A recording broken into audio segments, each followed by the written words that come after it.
Hi and welcome to an episode of Meet the Makers here on Block News. My name is Rebecca Hope and today we're being joined by Dean McClelland, the CEO and founder of TontineTrust. Welcome, Dean. Hi, Rebecca. Great to be here. It's great to have you here. Now, you have a really interesting history in investment banking and working with tech IPOs since 1994, but now you've just launched your own trust called TontineTrust, which is essentially a kind of blockchain insurance. Yeah, basically what we're doing is we're reinventing the old mutual society. You know, before corporations and insurance companies took over financial services, you know, the whole world had this mutual trust society where, you know, people club together to be able to finance things. And this is how everybody used to operate. But that's been replaced by financial institutions. And we're talking about taking that back, bringing back the old mutual societies and making it absolutely secure and transparent using blockchain. Okay, so you deal with a certain kind of insurance, so not all insurance, not health insurance, but longevity insurance, which is essentially what? Well, actually, there's some great people doing stuff in insurance, such as I think ether risk and stuff like that. But the specific area we focused on is you would know as longevity insurance, but to a large extent, it's basically pensions. Yeah, we've created a pension system. To quote a Nobel Prize winner that I met in January this year, we've created a pension system that can never go bankrupt. Mm-hmm. Okay, that's a bold statement to make. So let's understand why you're making that statement. Now, this is really based off the current algorithms that insurance companies have for their pensioners, which is not really in the pensioner's best interest, whereas what you have that you're offering is really enabling a better system for them to get payouts. Tell us about how that all works.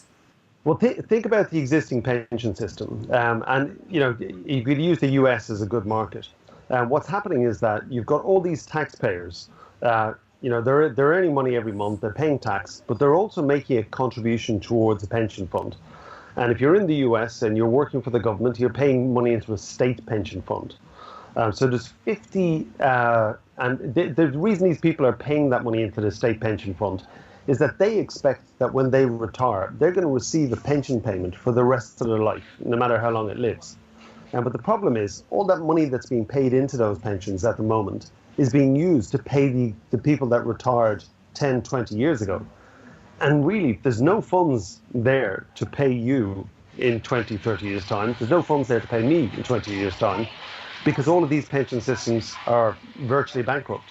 So effectively what's happening is that you're putting money into a system, you don't know where it goes, you don't know what's being used for, and most people have come to the realization they're probably not going to get a pension out of the government in 20 or 30 years' time.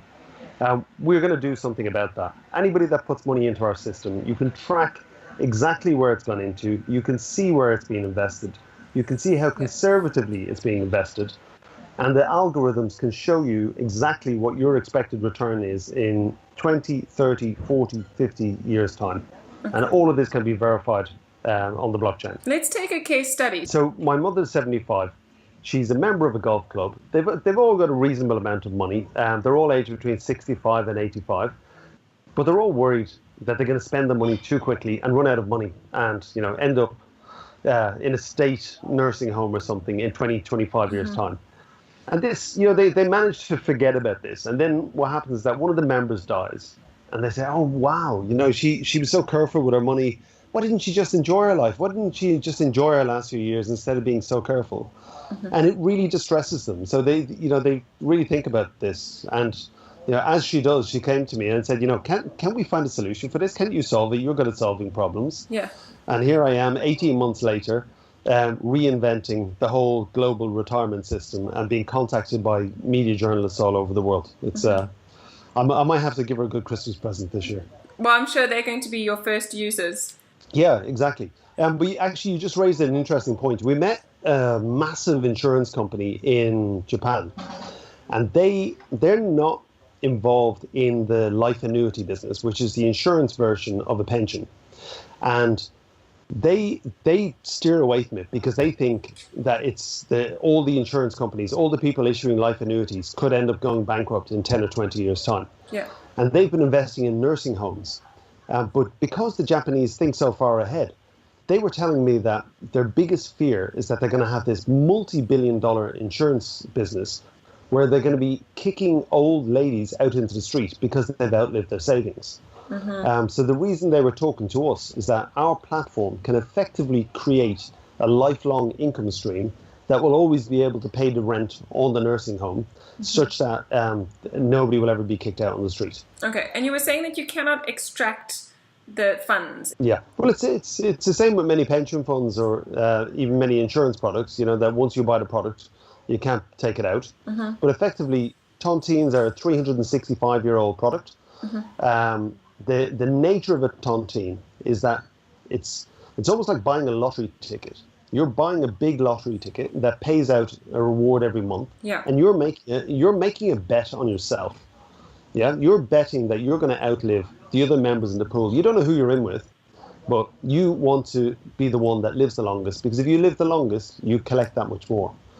So in terms of, once you enter into the system, I think within 12 to 14 years of retirement, you should have had all of your capital back, and everything after that is pure profit. And your job is just, eat right, exercise more, drink less, don't smoke, and stay alive as long as you can. Let's do a little comparative analysis on this point and maybe some other points as well of how you differ from the already existing model. Yeah, so Tontines existed really before life annuities, or these two things came about, 365 years ago. 150 years ago, they launched them in the US. Within a couple of months, the firm that launched it was copied. All the other insurance companies started selling Tontine pensions. Within a single generation, more than half of all US households had invested in Tontines, and the Tontines now held more than 7.5% of US national wealth. Yeah, it was a blockbuster product. It outsold life annuities by 5 to 1. But then something funny happened. One of the founder's sons, on his 29th birthday, he threw the biggest party New York had ever seen. And they said, wow, how do you afford such an amazing party, tigers and elephants? And he said, oh, don't worry, it's on the company. And after a bit of investigation, they realized it wasn't on the company, it was being paid for out of the pension funds. Cue a massive investigation, and they realized all these insurance companies were defrauding the members and cheating the members of the Tontines. They were tampering with the ledgers, moving the assets around, and basically there was a massive scandal going on with all of the insurance companies in the US. So they brought in this new legislation, and they said, listen guys, you're going to continue selling Tontines. You need to be fair with the customers. Yeah, you need to treat them fairly and give them what you promised. And all the insurance companies just turned around and said, well, you know what, actually from here on in, we'll just switch to selling life annuities.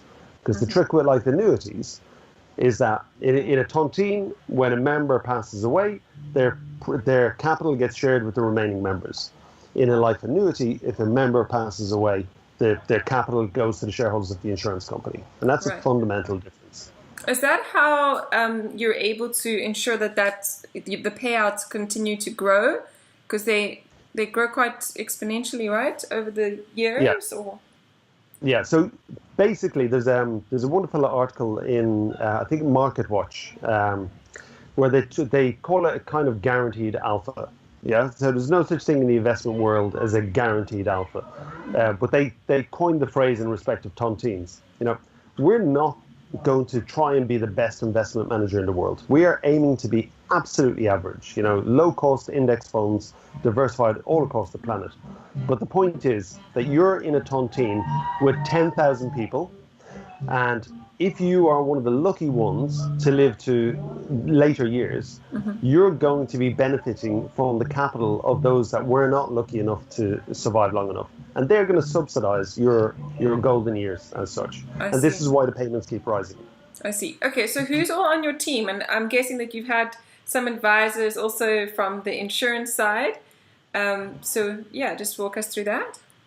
In terms of the advisory board, we've got John Matonis, who founded the Bitcoin Foundation back in 2011. We've got Jörg Platzer from Berlin, who, as well as being a monetary economist, he also owned a bar in Berlin that became the first bar in the world to sell beers for Bitcoin, and that's called Room 77. If you're ever in Berlin, I recommend checking it out. We've got Norbert, who has just left AIG Japan. AIG is one of the biggest insurance companies in the world. He was a director of strategy in AIG Japan, and he's now joined us initially as an advisor.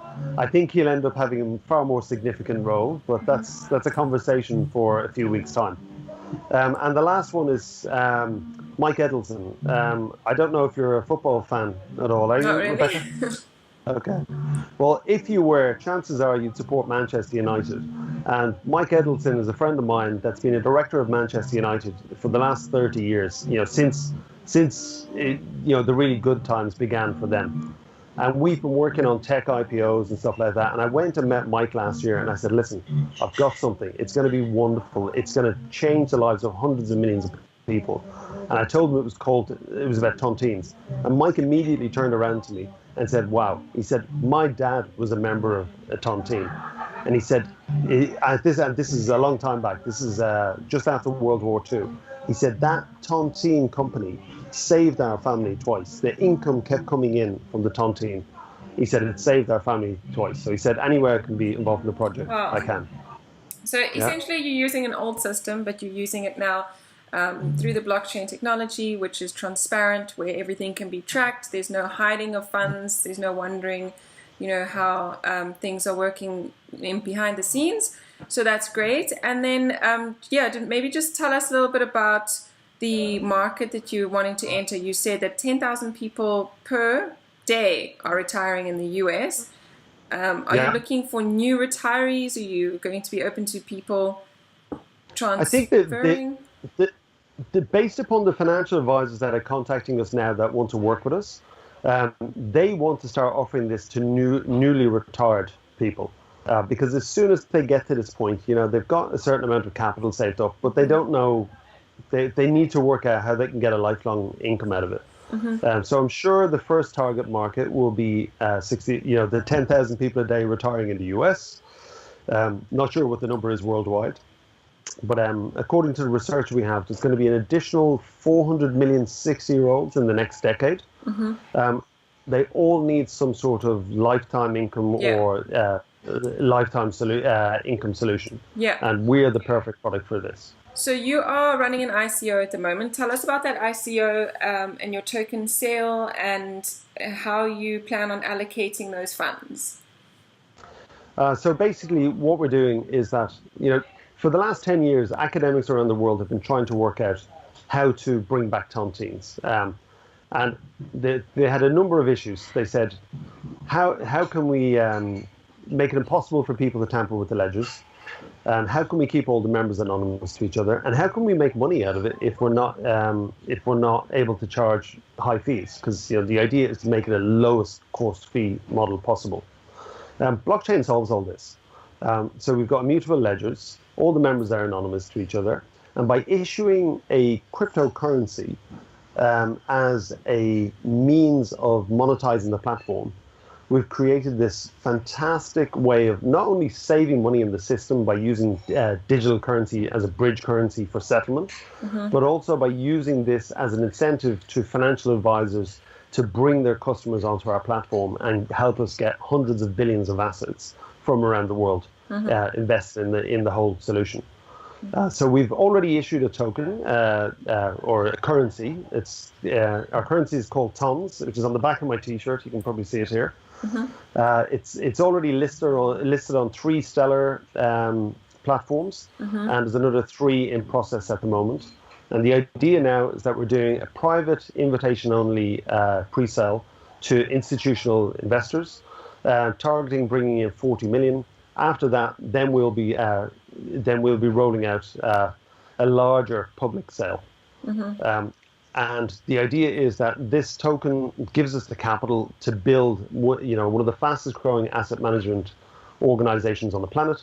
And embedded into the platform that we're building are use cases for this currency. We're going to be settling all the international money transfers using this. Anyone that wants to sell our product needs to go into the market and buy some tokens and lock them down in a wallet to get a license.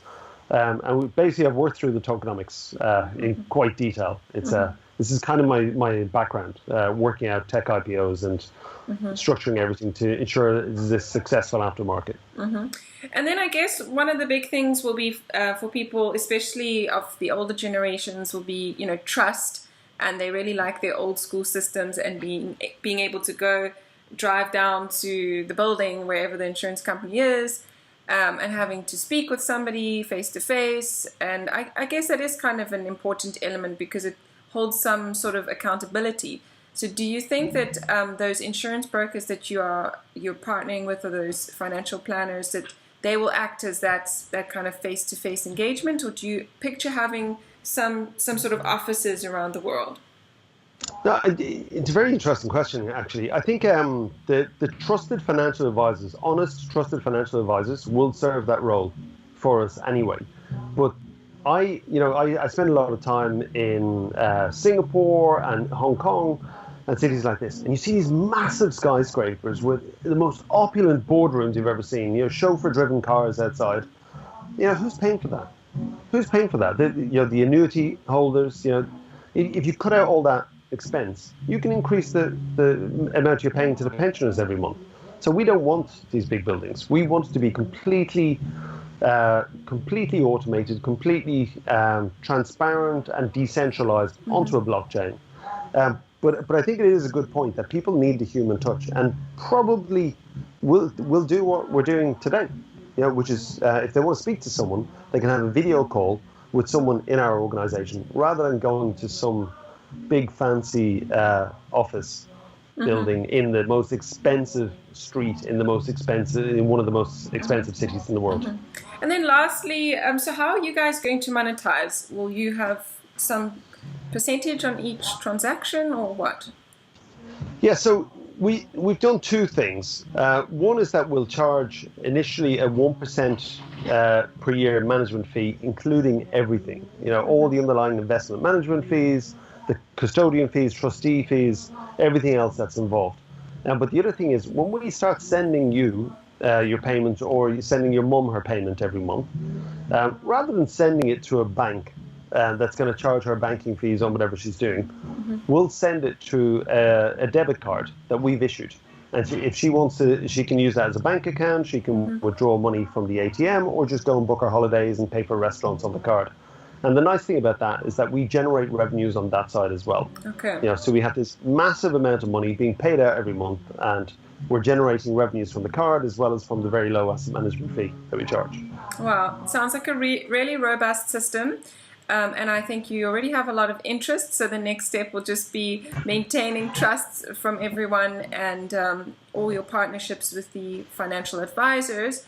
So all the best with that. I'm sure you will only have success in the future. Would you like to direct us to the site? Yeah, so if you go to TontineTrust.com, you can find tons of information there. And we've got a blog and everything else, but all the links are on TontineTrust.com. Perfect. And you should go check out the video. The big thing is check out the video. There's a 2-minute video, but we've already had people trying to invest millions on the platform into the Tontines, just because of this silly little video. But it does explain the product very well. It's a very good video, and it gives a lot of insight into what's really going on. So thank you so much, Dean. We're talking to Dean McClelland, the founder and CEO of TontineTrust. Thank you for coming on our show today. This is an episode of Meet the Makers. My name is Rebecca Hope from Block News. Thank you.